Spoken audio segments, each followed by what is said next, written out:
Mr. Speaker, today I'm rising to inform the House of an extremely serious matter. I just informed the leaders of the opposition directly, but I want now to speak with all Canadians.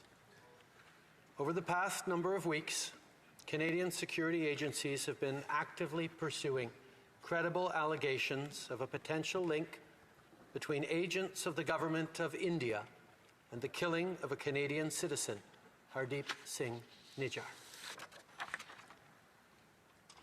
Canada is a rule of law country. The protection of our citizens and defence of our sovereignty are fundamental.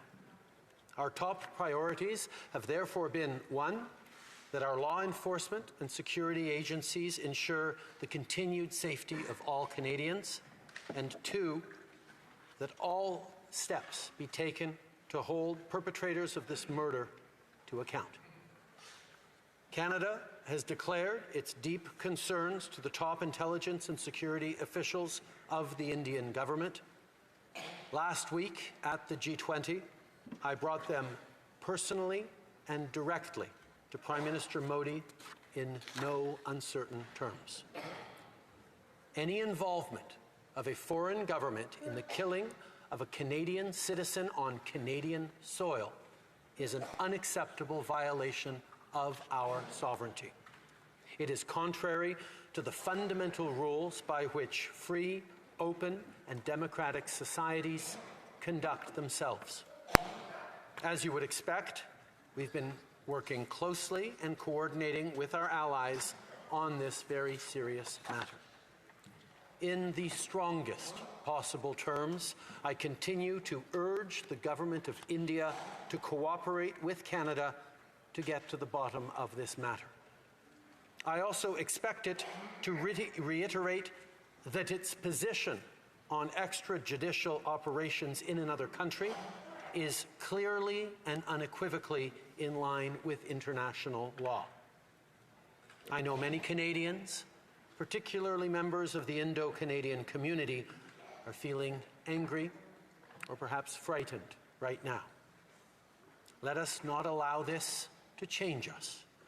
Let us remain calm and steadfast in our commitment to our democratic principles and our adherence to the rule of law. This is who we are and what we do as Canadians.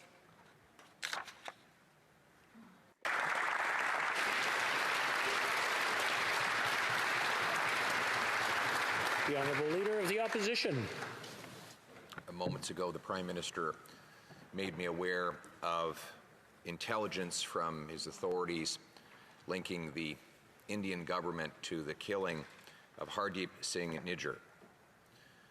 Before going any further, let me offer my condolences to the family of Hardeep Singh Nijjar in the loss that this represents and the outrageous murder that brought it about. If these allegations are true, they represent an outrageous affront to Canada's sovereignty. Our citizens must be safe from extrajudicial killings of all kinds, most of all from foreign governments. Canadians deserve to be protected on Canadian soil. We call on the Indian government to act with utmost transparency as authorities investigate this murder, because the truth must come out. We must know who performed the assassination and who was behind the assassination. Conservatives will continue to work to get these answers. All Canadians now stand with diaspora communities of Indian origin. And it is now in this time that the official opposition makes an appeal for calm. We are all Canadians. This is our country. We must be united for our home and for each other. Let us all join arms, lock arms and join hands in condemning this murder, standing with the family and friends of its victim. Let us all put aside our differences to stand up for the rule of law. One law for all of our people, a law made in this chamber by Canadians for Canadians. Thank you. Member for Burnaby South. What we've just learned today in the House is something that shocks the safety and security that so many Canadians rely on. It is outrageous, it is shocking, and it is going to have deep and devastating impacts to Canadians. I want to also begin by acknowledging the family of Hardeep Singh Nijjar, the family who's now learning that the loss of their loved one was potentially directly related to Indian government involvement. I spoke with Hardeep Singh Nijjar's son, and I could hear the pain of that loss in his voice. And I can only imagine how much more painful it is going to be knowing of this potential connection. On a personal reflection, I want to share with you what this means to the Sikh community. I grew up hearing many stories that if you raise concerns about human rights violations in India, that you might be denied a visa, that if you went back to India, you could suffer violence, torture, and even death.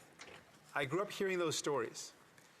But to hear the Prime Minister of Canada corroborate a potential link between a murder of a Canadian citizen on Canadian soil by a foreign government is something I could never have imagined. To understand what that means to the community, this is a place that so many people around the world have sought as refuge. People have fled persecution in their home countries, where they were threatened by torture and violence and death, to come to Canada as a beacon of safety, a place where you could be safe, free from violence, be able to speak your thoughts, speak your mind, and not worry if you would wake up dead the next day or someone you loved